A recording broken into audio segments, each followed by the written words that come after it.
Dementia सिर्फ भूलने का नाम नहीं है। हर भूल सामान्य बढ़ती उम्र का हिस्सा नहीं होती।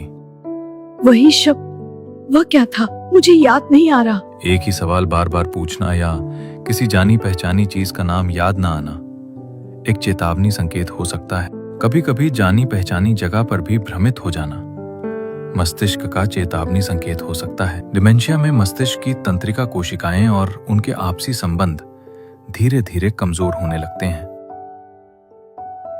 मूड का अचानक बदल जाना हमेशा जिद या आलस नहीं होता। रोजमर्रा के काम करना, पैसों का हिसाब रखना और छोटे छोटे फैसले लेना भी प्रभावित होने लगता है।